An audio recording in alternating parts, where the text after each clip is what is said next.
Hello বন্ধুরা, মধ্যবিত্ত বাঙালির আরেকটা ব্লগে তোমাদেরকে স্বাগত জানাচ্ছি। আশা করি তোমরা ভালো আছো এবং সুস্থ আছো। আর এত সুন্দর রোদের তেজ দেখে তোমরা আশা করি বুঝতেই পারছো যে এখন দুপুরবেলা, আর আজকে ব্লগটা আমরা দুপুরবেলা থেকেই স্টার্ট করেছি। কারণ আমরা দুদিন শিবরাত্রি পালন করেছি, সেদ্ধ ভাত খেয়েছি, তো আজকে একটু ভালো মন্দ খেতে ইচ্ছা করছিল।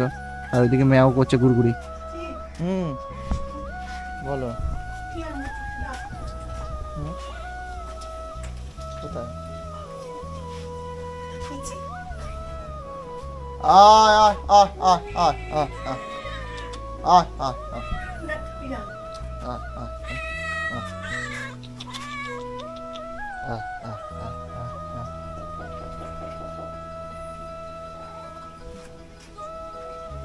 খা খা খেয়ে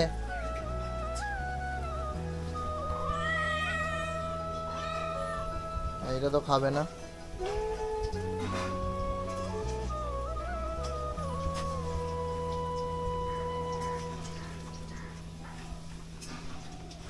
তুই তো খাবি না, উঠি খাক, মুটু তো এলো না। যাই হোক, শিবরাত্রি পালন করার পর দুদিন সেদ্ধ ভাত খাওয়ার পর মুখটা একটুখানি ভালো কিছু খেতে চাইছিল। এই হঠাৎ করে মাই ফোন করে, মানে রিয়ার মা ফোন করে আর বলে দুপুরের লাঞ্চ এখানে এসে করো, ভালো কিছুই হয়তো রান্না করছে, গেলেই দেখতে পারবো কি রান্না করছে না করছে। আর আকাশটা কিন্তু আজকে ভারী পরিষ্কার ছিল, মানে একটু মেঘ ছিল না আকাশে, চড়া রোদ। আর রিয়ার শরীরটা খারাপ, চলো দেখাচ্ছি তোমাদেরকে। কি গো, শরীরটা ঠিক আছে এখন একটু? হ্যাঁ, জ্বর নেই, পা হাত পা ব্যথা করছে শুধু। স্নান করে নাও তাহলে গরম জল দিয়ে, মাথাটা ভালো করে হেড করে ধুয়ে নিও জলে, ঠিক আছে? ভালো করে স্নান টান করে আসো, গরম জল আর ঠান্ডা জল মিশিয়ে ভালো করে স্নান করে নাও। এই জ্বর টর আসলে না, একটু স্নান করলে জ্বরটা কমে যায় তাড়াতাড়ি, স্নান না করলে জ্বর চেপে বসে। শরীরটা খুবই খারাপ। হ্যাঁ, জ্বর আছে? হ্যাঁ, এখন জ্বর নেই, এখন অতটা জ্বর নেই, টেনশন করে না। আবার ওই বাড়ি যেতে হবে, দুদিন উপোস করার পর ভালো মন্দ একটু খাওয়া দাওয়া দিচ্ছে মা, ভালো মন্দ খাওয়া, ভালো মন্দ খেয়ে আবার হচ্ছে দেখো শরীর ঠিক হয়ে যেতে পারে। না, দুদিন বাদে তো পরীক্ষা, যাও স্নান করে নাও, যাও।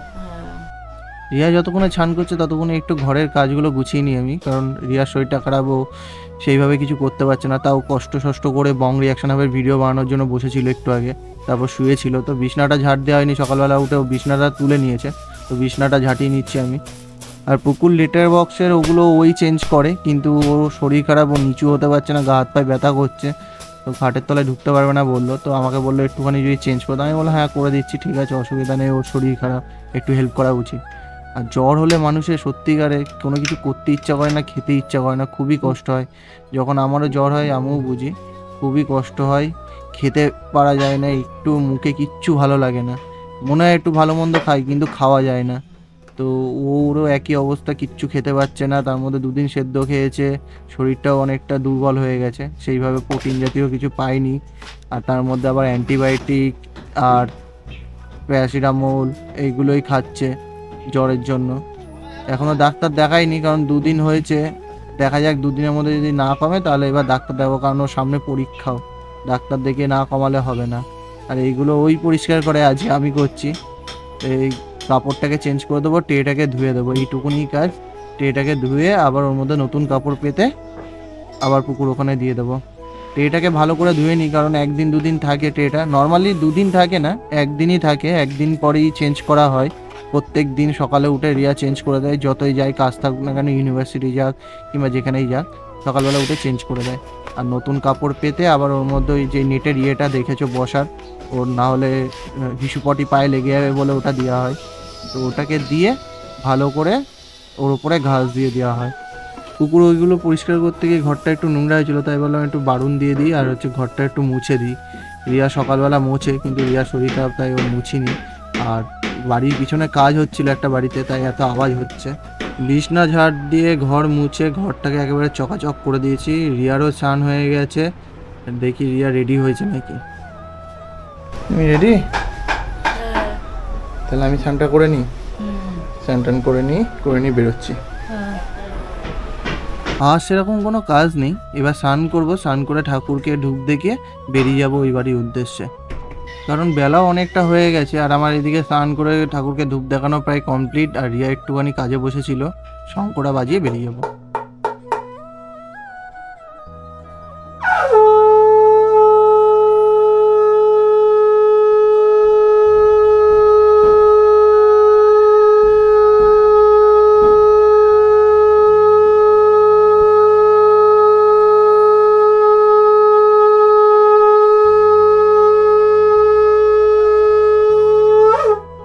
বাড়িতে থেকে লাঞ্চ করি কিংবা কোনো নেমন্তন্ন বাড়ি গিয়ে লাঞ্চ করি বা ওই বাড়ি গিয়েই লাঞ্চ করি না কেন, সেই আমাদের বেলা মানে 3:30 বাজবেই।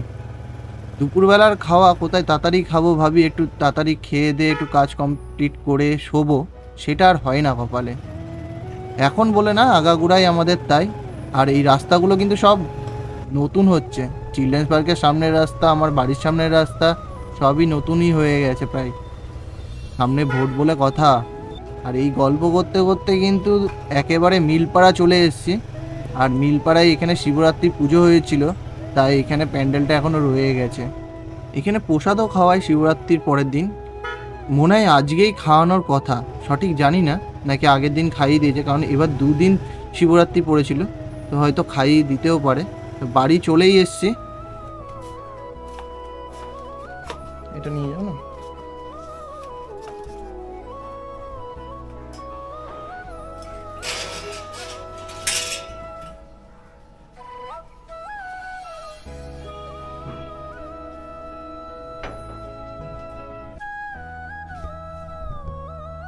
বাড়ি ঢুকেই আমি গন্ধ পেয়েছিলাম যে বিরিয়ানি হয়েছে মনে হচ্ছে। আগের দিন চিকেন বিরিয়ানি করেছিল, বাট আজকে মটন বিরিয়ানি করেছে। মা নিজে হাতেই রান্না করেছে মটন বিরিয়ানি, আর ওইদিকে মাসি শশা কাটছিল স্যালাডের জন্য, শশা আর পেঁয়াজ, আর মা বিরিয়ানি বেড়ে দিচ্ছিল। বিরিয়ানিটা দেখেই না এত খিদে পেয়ে গেছিলো, খিদে তো এমনিই পেয়েছিল, তার মধ্যে বিরিয়ানিটা বাড়া দেখে আরও খিদে পেয়ে গেছিলো। তাই মাকে বলছিলাম তাড়াতাড়ি তাড়াতাড়ি বাড়ো, খুবই খিদে পেয়েছে, আর সহ্য করতে পারছি না। তাই খাবারটা টেবিলে নিয়ে যাওয়ার সঙ্গে সঙ্গে অর্ধেক প্রায় আমার খাওয়া হয়ে গেছে, এত খিদে পেয়েছিল। আর মটনটা এত সুন্দর গলেছিল না, মুখে দেওয়ার সঙ্গে সঙ্গে মিলিয়ে যাচ্ছিল। আর গ্রেভি রেখে দিয়েছিল মা মটনে আলাদা করে, দিদার জন্য মটনের ঝোল করেছিল আলাদা করে, যেহেতু দিদা বিরিয়ানি খায় না, মটন বিরিয়ানি, তো সেই কারণে আলাদা করে গ্রেভি করেছিল মটনের। তো সেই গ্রেভিটাই দিয়েছিল সবাইকে বিরিয়ানির সঙ্গে, ভালো লাগছিল গ্রেভিটা দিয়ে মাখিয়ে খেতে। আর বিরিয়ানিটা সত্যিই মা খুব সুন্দর রান্না করে, এত সুন্দর লাগে না। আগের দিন চিকেন বিরিয়ানিটাও খেয়েছিলাম, খুবই সুন্দর লেগেছিল। আর 2 দিন সেদ্ধ খাওয়ার পর বিরিয়ানি, ও খেয়ে দিয়ে উঠে একটু রেস্ট নিয়েছিলাম, শুয়েছিলাম একটু আমি আর রিয়ার শরীরটা খারাপ বলে ও বারবার শুয়েই পড়ছে। আর ওর খাওয়া দাওয়ার পর একটা ওষুধ ছিল যেটা নিয়ে আসতে ভুলে গেছে, সেই জন্য ওকে আবার তুলে বাড়ি নিয়ে যেতে হচ্ছে এখনই। এক লাফে আমরা বাড়ি চলে এলাম, আর বাড়ি এসে সেরকম কোনো কাজ নেই। ও আরেকটা কথা তোমাদের বলতে ভুলে গেছিলাম, যদি এই ভিডিওটা একটু ভালো লেগে থাকে তাহলে একটা লাইক আর অন্ততপক্ষে 2টো শেয়ার করে দিও, তোমাদের বন্ধুদের মধ্যে হোক, ফ্যামিলির মধ্যে হোক। আর এরকমই ভিডিও যদি দেখতে চাও আরও, প্লিজ একটা সাবস্ক্রাইব করে আমাদেরকে মোটিভেট করো, যাতে কি আমরা নেক্সট ভিডিওর জন্য প্রিপেয়ার হতে পারি। তো চলো টাটা, দেখা হচ্ছে আরেকটা ব্লগে।